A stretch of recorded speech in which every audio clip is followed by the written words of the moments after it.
Olá! Mais uma vez aqui juntinhos no podcast Revelação, Paz para Todos. Estamos aqui reunidos hoje em 4 pessoas, novidade, né?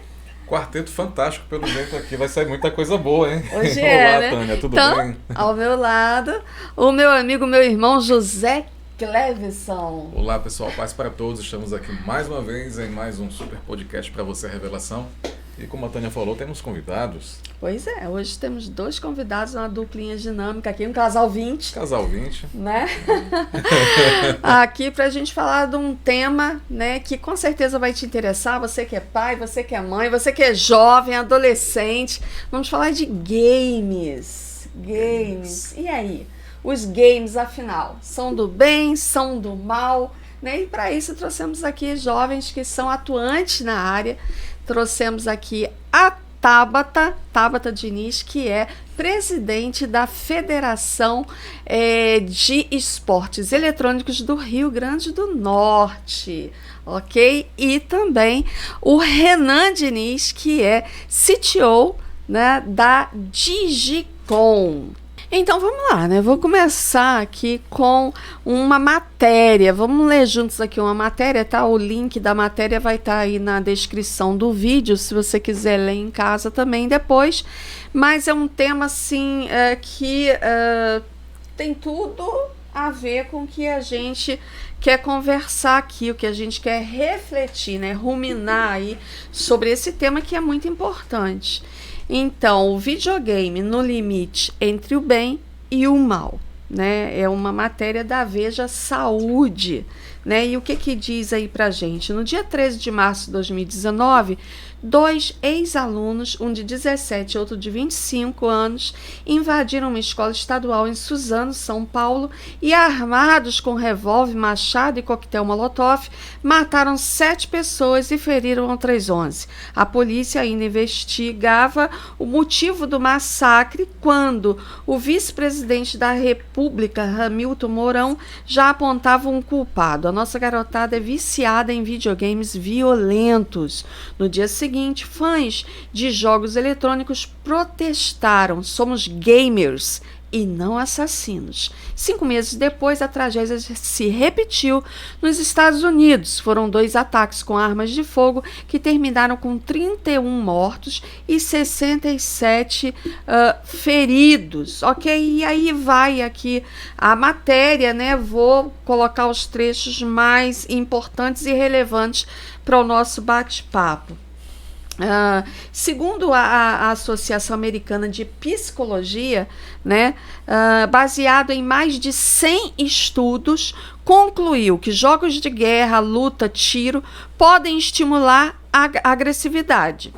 No entanto, não há evidências sólidas de que induzam alterações neurológicas e atos de violência, né? Então, teve outro estudo aqui também na Inglaterra que o resultado apontou para o seguinte, né?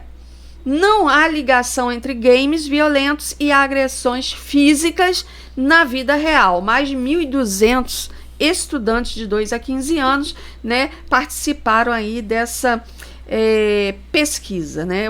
Os pesquisadores ainda afirmam o seguinte: apesar de algumas falas alarmantes e desinformadas, até hoje nenhuma pesquisa comprovou que eles estão por trás de condutas violentas entre crianças, jovens ou adultos, afirma Marcelo Simão de Vasconcelos, coordenador do Polo de Jogos e Saúde do Instituto de Comunicação e Informação Científica e Tecnológica em Saúde da Fiocruz, ok?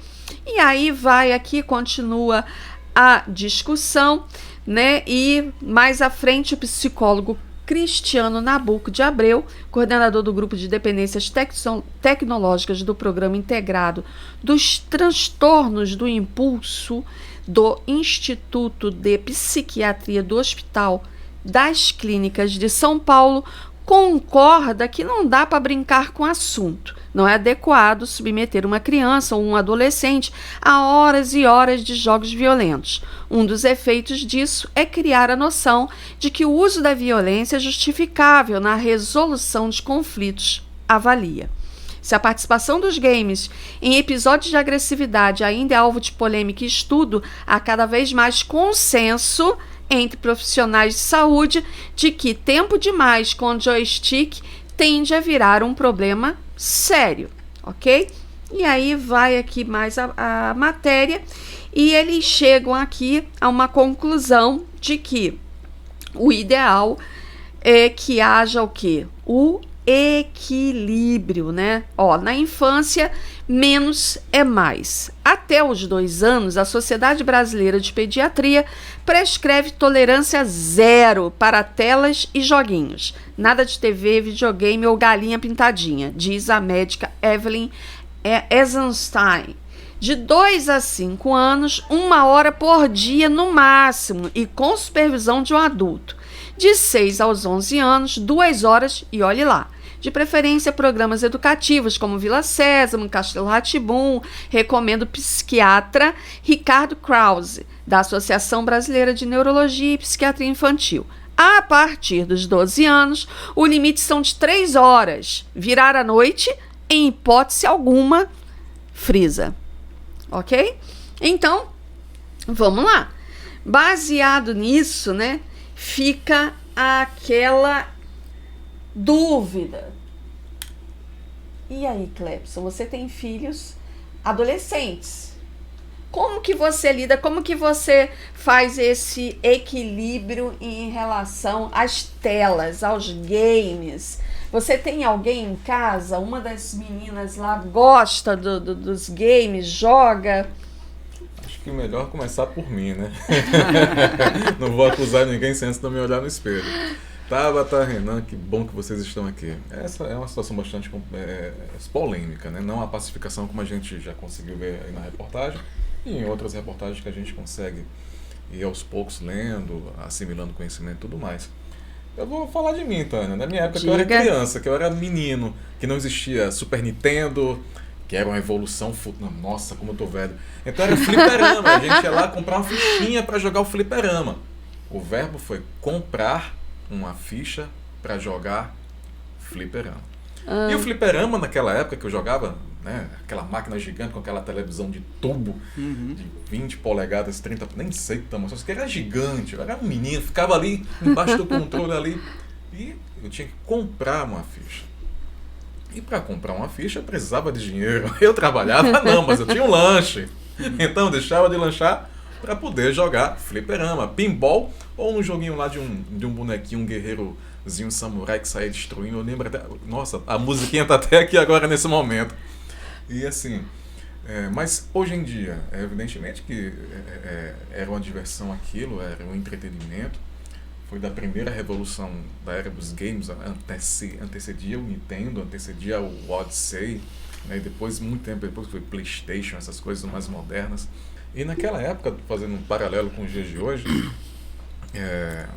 não existia estudos sobre a agressividade ou agressividade de games, né? A influência na formação da personalidade, eu acho que ninguém se ligava nisso. E se alguém tivesse esse tipo de atenção, estava muito pequeno, era uma célulazinha em algum lugar do mundo aí. Talvez em outras civilizações tivessem um avanço maior de educação e tecnologia.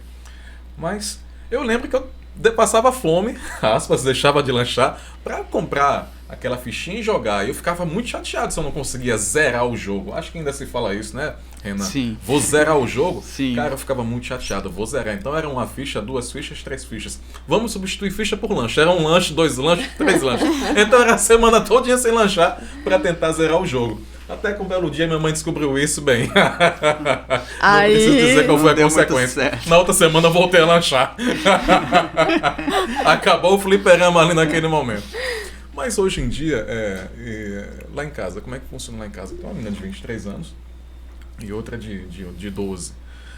A gente tem buscado, não é normatizar ou policiar, mas fazer com que elas entendam e tenham esse momento de prazer, né, de entretenimento, de diversão, de forma bastante, digamos, responsável, que não venha comprometer em nenhum aspecto a formação, tanto, nós estamos em formação contínua sempre, tanto da mais velha, que tem 23 anos, que joga, gosta do mundo do cosplay, quanto também da pequenininha, né, de 12 anos, que está ali naquela fase final da formação inicial do caráter. Então a gente tenta mesclar com responsabilidade e realmente controlar jogos que sejam agregadores, que não desvirtuem. Porque na minha época era flecha, era bomba, era avião, Pitfire, eu acho que era o nome do avião. Explodia, era caveira aparecendo, tava tudo certo, tava tudo muito massa. Hoje em dia a coisa lá em casa, como tem mais uma rosinha, tem mais uma coisinha, então é uma coisa mais light. Mas o que a gente vê é que desenvolve bastante a coordenação motora, desenvolve bastante o pensamento, a questão da visão periférica, de você ter todo o enquadramento ali, tanto do foco principal do seu personagem, né, do seu avatarzinho que está ali, do seu controle. Então você consegue dominar os princípios de uma estratégia, né?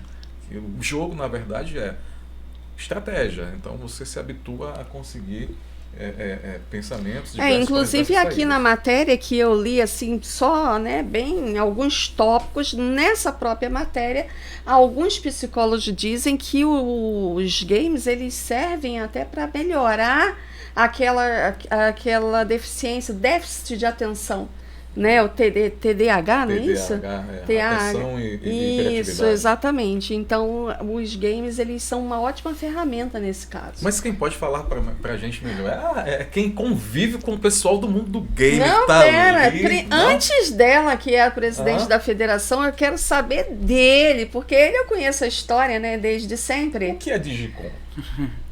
Eu quero saber o seguinte, como é que foi, porque hoje aí, né, o CTO da Digicom desenvolve, né, um jogo, inclusive, que a gente vai falar mais um pouquinho, que eu quero saber esse jogo aí, como é que vai ser, né, e contar pra gente como é que foi essa trajetória para chegar a trabalhar justamente com games, né, como é que começou isso, Renan? Conta pra gente.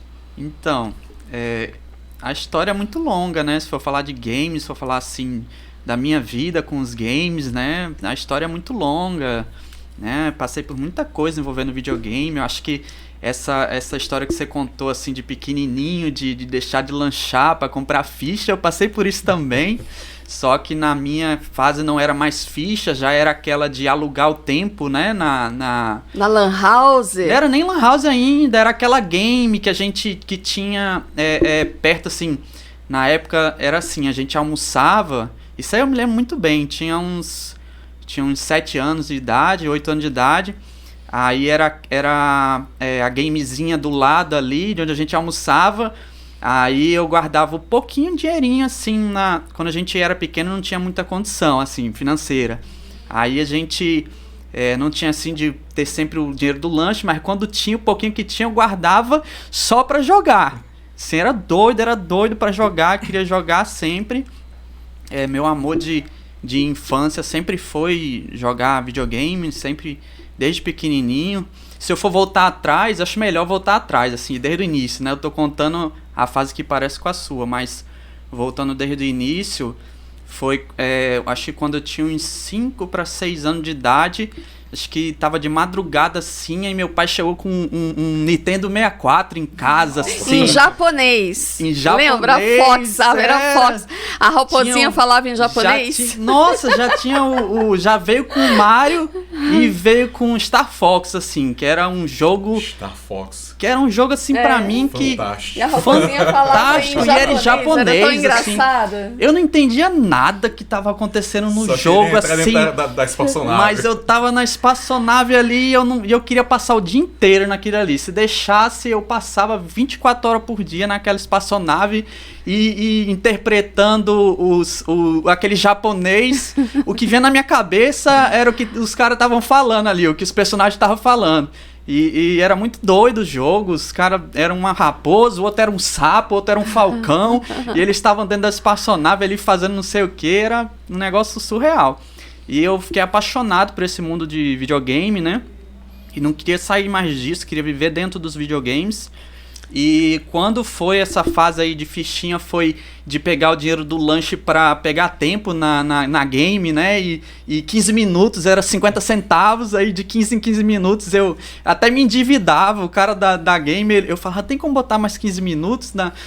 A gente almoçava aos domingos perto da game, aí na próxima semana eu pago esses 50 centavos. Aí o cara olhava assim pra mim todo torto, aí fica aí, moleque, mais 15 minutos. Aí eu ficava lá, né? E aí foi nascendo essa história em mim de videogames, né? Mas eu acho que o nosso foco aqui hoje é falar mais assim da minha história mais avançada com os games, que é essa parte onde entra o assunto, né, da saúde com os games, né? Porque quando a gente... Eu acho que quando... Não sei se essas dicas aí dos psicólogos, dos psiquiatras, dos pesquisadores falando sobre as horas na frente do videogame quando é criança, e para qualquer outra coisa, galinha pintadinha que seja, a referência no meio de toda a matéria de videogame, né? É TV em geral. A matéria fala que tanto videogame como TV, tela, todas as né? telas.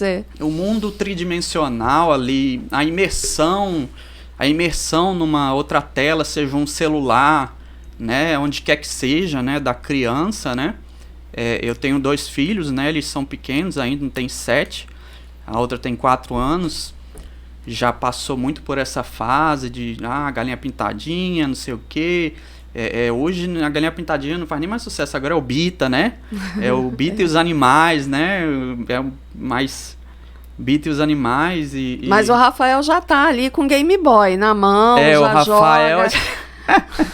né? Mas, assim, se tratando de mim, eu acho que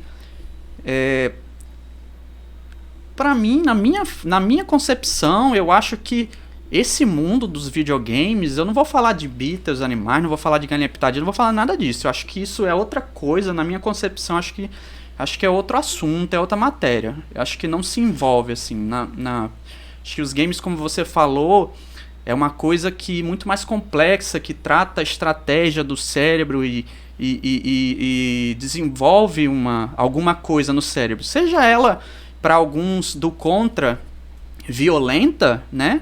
Uma estratégia violenta no cérebro, ou seja ela uma coisa boa, uma estratégia, uma coisa que melhore a atenção, como foi falado, do TDAH, né? Seja ela que for, desenvolve. Existe uma pesquisa também em Oxford, que também está nessa matéria. Eu não sei quantas milhões, acho que não nessa matéria, uma que eu já li anterior a essa, que muitos milhões de pessoas jogam, né? Mais de 75 milhões de pessoas jogam no Brasil, jovens, adolescentes, e o que a gente tem relatado de casos que pode ter a ver com o jogo, né? Né? Então, quer dizer, é totalmente desproporcional. E a gente sabe que tem aqueles jogos que envolvem equipes, né? Estratégias para você, objetivos, metas, objetivos. Envolve armamento militar, envolve, né, tiro, e envolve tudo isso. Os jogos envolvem isso, né? Um dos maiores jogos que existem, que é o Counter-Strike, que já é desde 1999, já tem mais de 20 anos de sucesso, nunca foi derrubado por outro jogo na sua área. Ele é completamente incentivado nesse aspecto militar, de você atirar e tudo mais. São terroristas e contra-terroristas. E é tudo bem discrepante, assim, é terrorista contra terrorista, arma bomba e tal, e antigamente tinha sangue, né? O sangue foi retirado do Counter-Strike nas suas edições. Para diminuir a violência. Edições mais novas, né? Para diminuir a violência e ter um público mais novo jogando.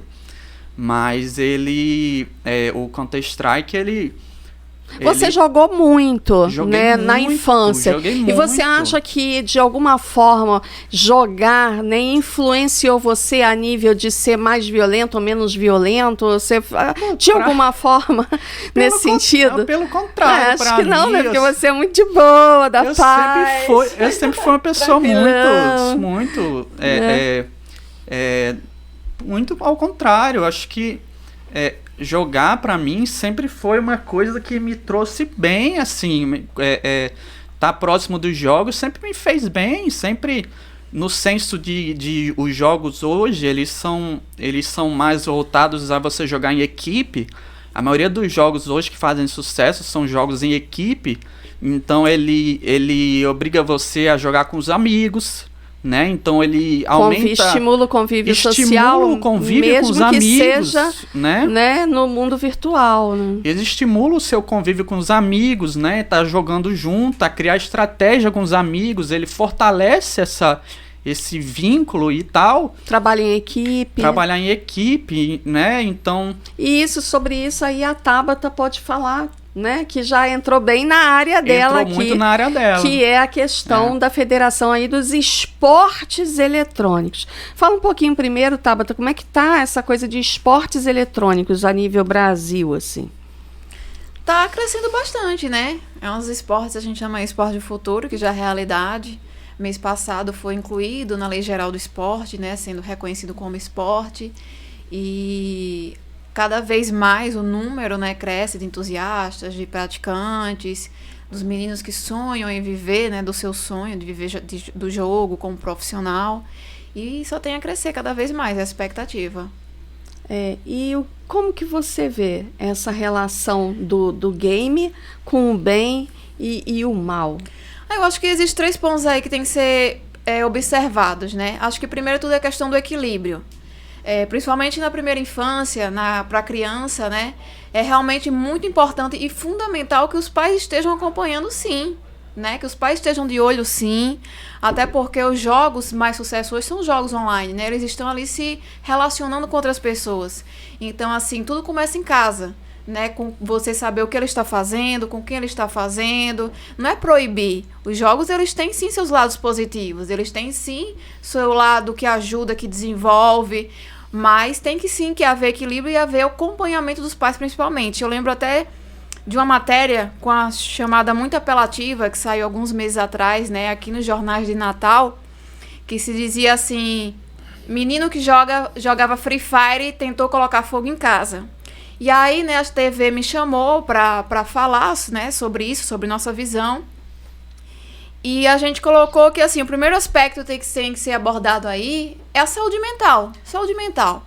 Independente da pessoa, ela está jogando, ela está numa festa, ela está com os amigos.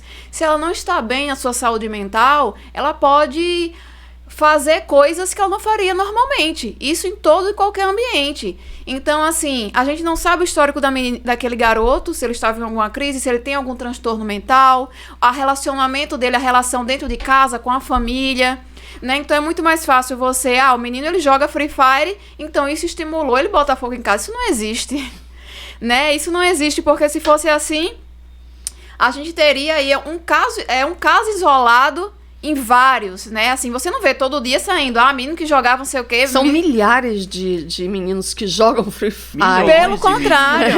Pelo contrário, né? Inteiro. Pelo contrário, a gente tem aí milhares de casos de garotos que saíram da periferia e transformaram sua vida, a vida da sua família, saíram inclusive do mundo das drogas, da criminalização, porque o esporte eletrônico, na sua modalidade de esporte, a gente tem uma linha ali muito tênue, né, entre o jogo de entretenimento e o jogo de esporte eletrônico. Não que o jogo de esporte eletrônico deixe de ser um jogo de entretenimento. Ele é também, porque você entra ali para jogar com seus amigos. Mas o principal foco dele é a profissionalização. Né? Então, assim, formar o atleta. Isso, formar atleta e formar cidadãos, assim como o esporte tradicional. Então, a federação vem justamente com esse intuito de dar para esse garoto esse guia, né, apoio jurídico, apoio psicológico, apoio de saúde, né, apoio de atleta realmente, porque ele vai virar um atleta de alta performance e ele precisa ser resguardado em vários aspectos, até porque são meninos muito jovens que iniciam. Então, assim, eu acredito que a gente tem que ter equilíbrio, tem que ter o acompanhamento dos pais, porque esses meninos, principalmente hoje, começam a jogar muito cedo. Então, a gente tem que ter um acompanhamento com quem está falando, como está falando. Mas se ele tem um desejo de se tornar profissional... E tem talento, né? Tem talento e se dedica para aquilo, ele pode sim ser um profissional, né? Então, ele tem realmente que ter horas ali no computador com horas de treino, né? E desenvolver esse aspecto. E aí, a gente fala realmente de um profissional, que ele vai ganhar salário, que ele vai ganhar patrocínio, que ele vai participar de um clube. Eu queria botar um parênteses nisso que ela falou agora, que é muito, muito, muito importante. Né? Eu já fui jogador profissional, já ganhei campeonato, né, presencial e online, já participei de campeonato de vários jogos, já tive vários times, já fui dono de time. E assim, um parênteses muito, muito, muito importante para quem quer ser jogador é que não existe só jogar, não, você sentar e jogar. Não existe isso não, de você, eu vou passar 24 horas por dia jogando, eu vou ser melhor. Não existe isso não. Não existe isso. O esporte eletrônico, o jogo, ele não é só jogar. Ele existe um estudar o jogo também. Ele existe um descansar para que você tenha o corpo, o seu lado físico disposto a jogar melhor, a se desenvolver. Existe uma musculatura. O seu braço é músculo. Não adianta você... O seu olho é um músculo. Não adianta você achar que vai passar 24 horas jogando e você vai...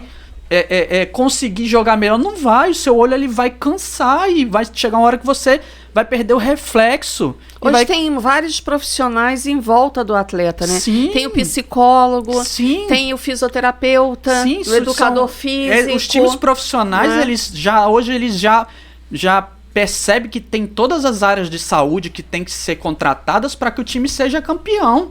Não existe mais hoje time campeão sem ter um psicólogo, um cara que trata da parte mental do jogador. O jogador, ele não chega mais a ser campeão sozinho, como era antigamente, com o braço dele, sabe? Com a mente dele sozinho. Hoje tá muito mais profissional. Hoje tá muito mais profissional. Os cara tem... O moleque hoje com 16 anos, ele já tem um psicólogo para se preparar no time de base, para quando ele tiver 18, ele ser campeão, porque ele foi preparado psicologicamente para ser campeão. Então, entendeu? Aqui o que a gente precisa refletir é que se você observa, né, que o seu filho ele realmente joga com afinco e ele tem talento, né?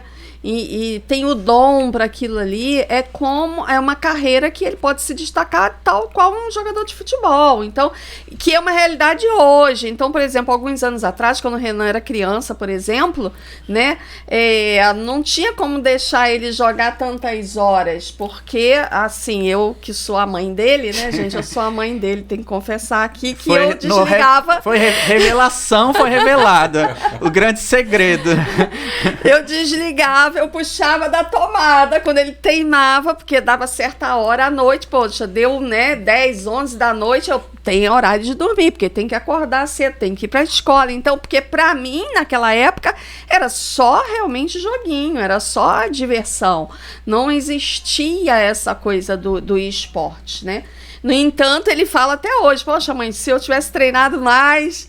né? Quem sabe ele destacava mais. Pra quem tá né? assistindo, né? Não sei quem tá assistindo, mas pra quem conhece o pessoal do Counter-Strike e tal daquela época, eu jogava com o pessoal que é campeão mundial hoje, jogava com os caras antigamente, jogava junto com eles. Eu tinha sim a oportunidade de ser campeão mundial hoje, mas minha Se mãe, não fosse a minha mãe fez o favor de puxar a tomada do modem quando eu jogava, assim, e era especificamente no horário que tava todo mundo treinando pra ser campeão, assim, pra ter time. Eu tava lá e os caras 11 horas da noite, meia-noite. 11 horas era a hora que tava, como. assim, que os mais velhos jogavam, né, formavam times e tal. Eu era criança na época, mas era o horário que os mais velhos estavam em time, né?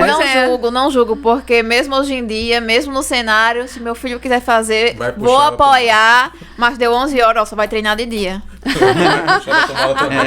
Então o que a gente tem que buscar realmente é justamente o que os especialistas dizem, esse equilíbrio, né? Tem que ter o horário do treino, mas também tem que ter o horário do descanso, tem que ter o horário do estudo, né? Tem que ter o horário, inclusive, da pessoa buscar o quê? O lado espiritual, né? Porque os jovens, da mesma forma que é legal você apoiar, né? Porque eu quero te incentivar, mãe, a apoiar, né? Fazer apoiar mais do que eu apoiei. Porque é legal você dar esse apoio, mas na medida certa, é aquela história, tudo tem o seu tempo, né? E o lado espiritual, ele também é fundamental, porque muitas vezes também o game, ele é uma válvula de escape que pode resolver até certo ponto, mas não consegue muitas vezes resolver o emocional da pessoa, né? É fato. Uma coisa que eu estava prestando atenção quando o Renan estava falando, dois aspectos bem interessantes ficaram bastante assim destacados para mim, tangíveis, né? Quase tocáveis. O primeiro aspecto foi do descanso, não somente estar ali 24, 48 horas. Por quê? A gente, não sou médico, mas a gente vai aprendendo as coisas, né? O videogame é um estímulo em todos os sentidos, né? Todos os campos sensoriais, a visão, a audição, você tem que ouvir, você tem que ver. Em algumas tecnologias modernas, o cheiro, né? Já existe tecnologia que simula o cheiro. Você está ali com tato, tendo a sensibilidade de colocar mais para cima, mais para baixo o cursor, o controle, né, do console. E você tá interagindo, tá com a fala, corre pra direita, né? Como você tá jogando ali em parceria. E tudo isso reflete em um ponto na nossa cabeça. Isso. Né? No emocional, né? A composição natural do homem passa pelos neurotransmissores, passa pela endorfina, pela serotonina, pela dopamina. E quando você joga, você estimula a produção de dopamina. Com certeza. Estimula muito, muito, muito mesmo. E pode realmente viciar. E esse estímulo exagerado, ou seja, a falta do descanso, a falta de outra coisa, faça com que haja uma desarmonização, um desequilíbrio nesses neurotransmissores. E você realmente passar para uma situação, digamos assim, não vou dizer que doença, porque não tem classificação ainda da Organização Mundial de Saúde como uma CID, né? Não existe vício em videogame, isso não existe lá. Você pode até ter alguma coisa ali guardada, como a TAP também colocou, e aquilo ter sido despertado. Então, você falou que não existe hoje, mas uma informação importante para quem acha que não, isso aí tal, cara, estão falando hoje tudo besteira, esse podcast e tal, saúde e videogame, besteira, né? Mas existe uma faculdade, eu não me lembro, mas eu vi essa matéria, eu não me lembro qual faculdade que é, mas eles criaram um programa enorme, internacional, eu não lembro se da Inglaterra ou dos Estados Unidos, mas se trata de vício em videogames, e os jovens do mundo todo estão aderindo a esse programa, indo para lá para se desviar, desintoxicar do vício em videogames. Eles estão assumindo assim, eu sou viciado em videogame, não consigo estudar. A compulsividade, não consigo fazer nada, só consigo pensar e jogar. E eles não consigo. Eu larguei minha faculdade, tem vários depoimentos que eu vi.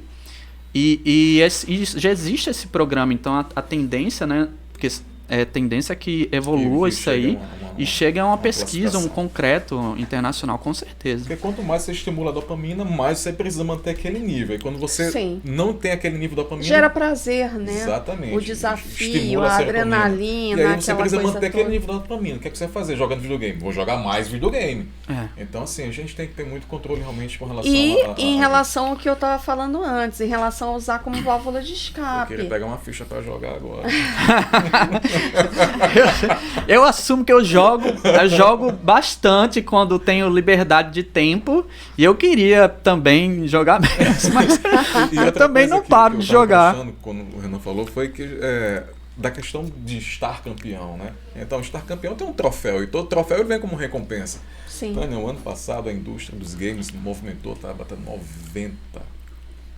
A indústria do games hoje é maior do que a indústria do cinema e da música, né? Juntas. E da música Está juntas. projetado para 2022 $200 bilhões de brincadeiras correndo aí nas contas do mundo inteiro, né? Então, nada melhor do que a gente correr atrás de uma doleta dessa, profissionalizando aquilo que é prazer e profissionalizando como forma, porque hoje está sendo reconhecido como esporte, né? Tá? Sim. E aqui no estado, como é que tá? Aqui no estado também a gente vem desenvolvendo bastante, né? Hoje a gente iniciou aqui as atividades em 2016, né? Através primeiro da Digicom. E não tinha basicamente nada, absolutamente nada, né? Então a gente trouxe esse pioneirismo, os times começaram a ter rotina de treino, a ganhar patrocínios. Trouxemos o ABC Futebol Clube como o primeiro clube do Nordeste a entrar nos esportes, né? Hoje somos a maior... Os americanos ficavam meio... Não, mas hoje a América também entraram. A América entrou também. Quer dizer que tem... Já trouxeram até o Alecrim tem time do futebol, né? De console, o eFootball.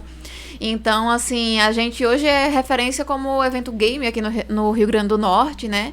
E vem desenvolvendo cada vez mais, buscando realmente esse esporte. A gente sempre busca nos nossos eventos, campeonatos, tudo, justamente isso, mostrar para o jovem que o game, ele pode ser sim uma profissão, né? Não, às vezes não só como jogador, mas tudo que envolve a psicologia, educação física, a programação, design.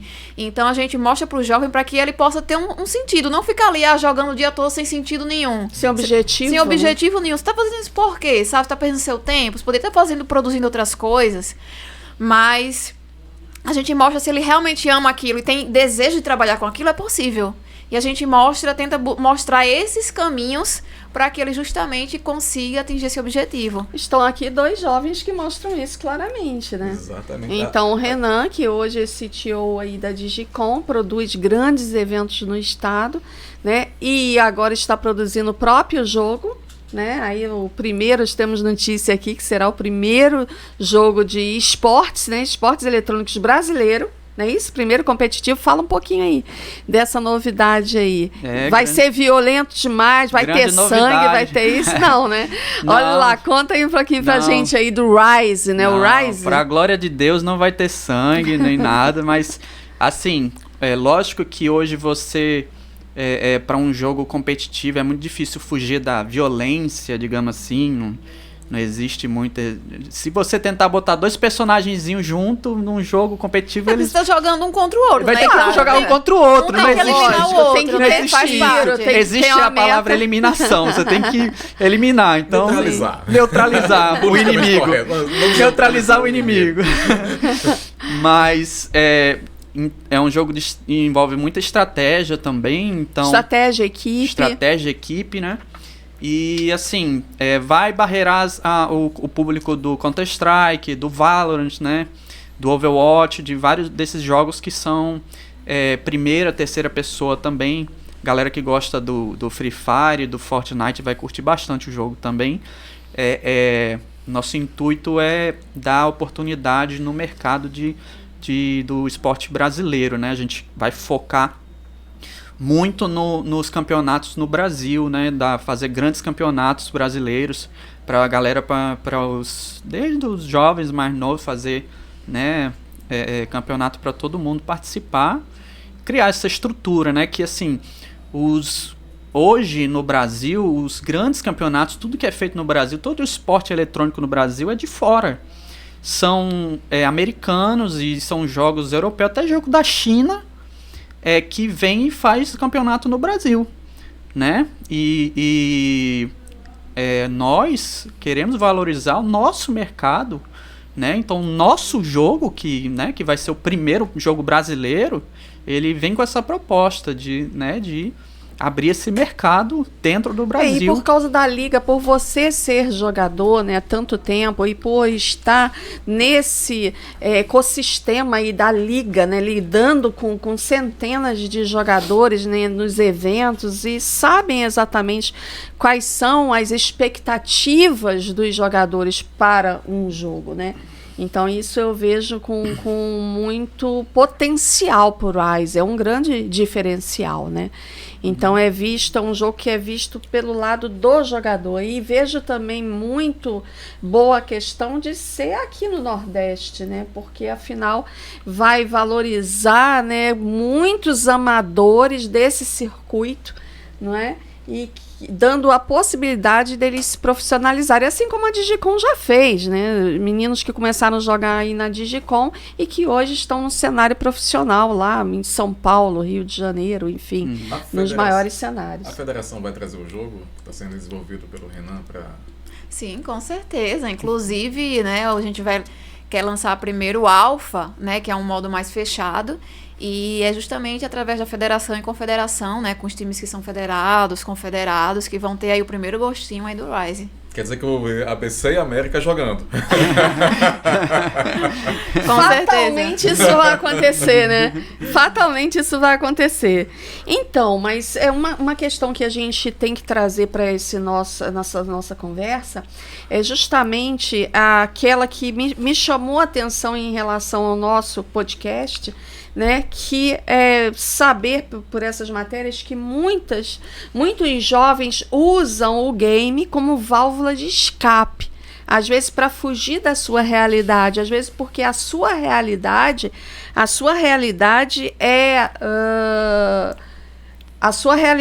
ela é às vezes muito difícil, às vezes muito dura de lidar. Então ela usa, né, o game como uma fuga, né? Fuga da vida real, a fuga do mundo, né? Em que ela vive, da situação, às vezes com a família, às vezes, né? Às vezes uma situação que ela vive com os amigos mesmo, né? A gente sabe de pessoas que sofrem bullying, e hoje bullying até virtual, né? Que é terrível, né? Então, acontece nos jogos o tempo inteiro, o bullying nos jogos é intenso. Pois é. A pessoa tem que ter uma barreira enorme. É importante a gente dizer, né, para esse jovem, para esse adolescente, que há uma saída mais eficaz. Sim, né? Inclusive, assim, o game, eu acho que a função dele é o quê? Ou entretenimento ou profissão. O resto, o preenchimento do vazio, a busca de propósito, o game não vai lhe dar isso. Ele vai lhe dar entretenimento naquele horário determinado e pode ser sua profissão, sim. Mas preencher o vazio e lhe dar propósito, ele não vai fazer isso. Com certeza. Então, vocês que são jovens, né, têm um casal de filhos, né? Eu vejo lá que o Rafael, ao mesmo tempo que ele tem lá o tempinho que ele tá lá no Game Boy, jogando lá o Pokémon. Game Boy é tenso, viu? Não é mais velho, Game Boy não, gente. Há muito Foi tempo. mal. É Nintendo Switch. Da Switch. minha ficha de fliperama Nintendo Switch. Ele falou de ficha de fliperama, porque como posso falar Game Boy? Tá bom, é o Switch. Nintendo Switch. Você tá pois é, no Game Boy do... Perdoe. Então, o que acontece? Eu vejo que também, ao mesmo tempo, ele também tem o horário que vai para a igreja, né? O horário que está ali lendo a Bíblia, aquela Bíblia infantil, que lê uma paginazinha todo dia, são 365 historinhas, né? Vocês se preocupam com isso, com esse equilíbrio e fortalecer a base, né, espiritual deles? Sim, eu me preocupo muito, assim, demais até. Porque, assim, como eu falei, eu acho que é interessante, não proíbo ele de jogar. Se ele crescer e tiver talento e quiser investir nessa área, eu vou apoiar, vou fazer tudo que tiver ao meu alcance para ele realizar o sonho dele. Mas, antes disso, eu vou falar para ele, você já orou, já perguntou se esse é o propósito que Deus tem para sua vida? Você já orou, já perguntou, né, se Deus quer te usar nessa área? Porque, assim, a gente pode ser usado por Deus em todas as áreas, né? Inclusive nos games também. Inclusive para outras pessoas que estão no game. Então, assim, a gente conversa, a gente tem, né? Desde já pequenininho, eu gosto de dialogar com eles, de sentir o que eles estão pensando, sentindo. Porque realmente é muito importante ter tempo para tudo, né? E principalmente para buscar a Deus, porque é isso que vai dar sentido, propósito, vai encher, vai dar paz, né? É verdade. E, Clebson, você também que tem uma pequenininha lá, você tenta trazer até às vezes negociar, né? Olha, já jogou aqui, agora é hora de... Eu tive isso com a mais velha, né? Com a pequenininha, ela não entrou ainda na fase, pai, quero jogar, me dá o celular. Gente, eu só tenho ficha de fliperama, não tenho videogame lá em casa, tá? Vou até confessar isso aqui. Às vezes eu fico até, cara, no PS5. Cara, já tem PS5. Caríssimo. Nossa, o que é um PS5? Porque é fliperama, fichinha do fliperama. Não tem mais isso não. E a pequenininha, eu não tenho eu não tô com esse desafio ainda, né? Essa administração com a pequena. Mas os games não chamaram a atenção dela. Ainda não despertaram. Ela não despertou a curiosidade. Mas a Gabi, ela já tá no mundo dos cosplay, mangás, dos cosplay, dos eventos. E com a Gabi, quando ela tinha 12, 13, 14 anos, que ela estava mais envolvida com isso, até 16 anos ela estava jogando online, a gente aqui e lá perde um pouquinho o controle, mas tenta recuperar e perde de novo, tenta recuperar e perde de novo, porque assim, eu me vejo, é aquela história, mamãe não precisa saber que eu não lanchei. Eu vou pegar e vou comprar a ficha. Então, de forma análoga, ela fazia isso. Eu acho que o importante, Clebson, é a gente ter esse entendimento, que é fundamental passar esse equilíbrio, né? Exatamente. Então, na verdade, os games lá é aquela questão que nem a gente conversou sobre o dinheiro. Não é ele que é ruim, não é ele que é bom. Depende de como você usa, né? Como você faz. Então, pode ser uma profissão de sucesso, né? Como é o caso, né, deles. E pode ser uma fuga da realidade, né? Um afastamento de Deus, porque da mesma forma que um jovem, quando ele fica muito imerso no mundo dos games, ele não quer ir estudar, ele não quer fazer outra coisa, ele também não vai querer estar na igreja, ele também não vai querer estar se relacionando com Deus, não é? Então, tudo tem que ser bem medido, tem que ser bem equilibrado, e eu acho que o papel do pai e da mãe é o quê? É ter a noção de que é possível, né? É possível buscar esse controle, se envolver nisso. Você falou assim, nem sempre a gente consegue, mas continua tentando. Continua tentando.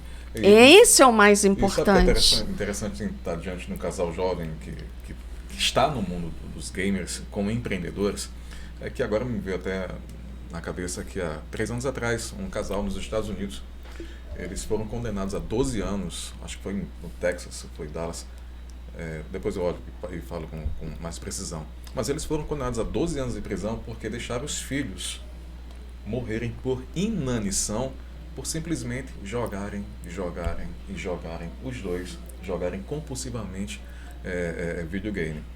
E o Serviço Social Americano identificou, né, houve uma denúncia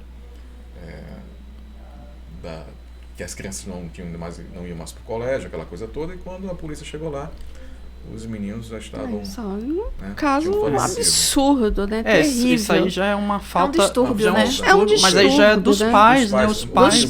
Ele passou a ser um rótulo para os verdadeiros problemas que estavam por trás daquela família, né?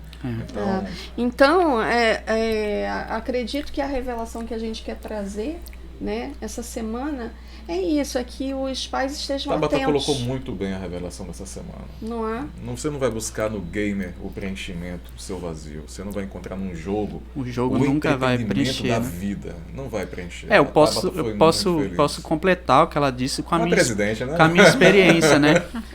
Através do que ela disse, que o jogo ele nunca vai completar o seu vazio, né? Ainda mais para quem joga muito, geralmente o cara é muito vazio, porque ele não tem outras coisas que ele quer fazer, ele só quer jogar. E aí ele se torna cada vez mais vazio por fora, assim, de amigos, ele vai se afastando tudo, né? E vai trazendo problemas na família e tal, para os estudos e para cada, né, uma reação em cadeia. Vai se tornando uma pessoa totalmente ausente, né, do seu meio, dos seus relacionamentos, da sua família. Ausente de si mesmo, né? Ausente de si mesmo. Então, eu acho que é muito importante realmente que os pais, eles estejam atentos a isso tudo, né, tanto pelo lado positivo, do incentivar, não é? Tanto pelo lado negativo do equilibrar. Então, eu acho que isso aí é o que vai trazer realmente, né, a pessoa, o jovem, o adolescente, só deixando claro que a gente, o público também tem o jovem, não só os pais, né? O próprio jovem que às vezes já tem idade suficiente para tomar as decisões por si só. Os adultos, Os né? adultos, né, que estão inseridos nesse mercado e ele, né, às vezes, ele quer jogar, ele quer estar no mercado, então é importante que ele veja as oportunidades de todas as oportunidades de se tornar um programador de jogos, um psicólogo de games e tal, todo o mercado que existe, ele pode se inserir, ele pode correr atrás. Físico, Um assessor jurídico. um Assessor designer. jurídico. Com certeza. Todos, Também. milhões de oportunidades que existem no mercado de jogos para ele correr atrás, é palpável, os sonhos são reais, né? E não é tarde para essas pessoas, né? Só que se tratando a revelação, né, do podcast, é que realmente os jogos em si, ou até o mercado, ou o próprio sucesso, eu falo por nós dois, pela experiência que a gente tem, né? Eu acho que se você não estiver buscando a Deus também, né, ser firme nisso, de buscar o seu propósito, né, com Deus e tal, você não vai ter saída, mesmo que você seja super bem sucedido, assim. Nunca vai estar pleno, né? Nunca vai ter um se sucesso sentir realmente pleno. feliz e Nunca vai ter próspero. sucesso pleno. A gente já teve sucesso e perdeu tudo, teve que recomeçar, né? A Digicom para nós é um recomeço. A gente já chegou a perder tudo, então, né, acho que Só teve essa energia porque tinha propósito, né? existe, né, um propósito maior, né, para todos. É isso aí. Então é isso, né? Fica aí a revelação e vamos pra frente. Obrigada, Tabata. Obrigado. Não, foi bom fazer em família, né? Foi bom. Agora eu vou ter que achar um fliperama, meu Deus, agora. Lá na Game Então- Station. É isso. Até a próxima, então, pessoal. Paz para todos. Até logo, pessoal. Paz para todos. Tchau, tchau.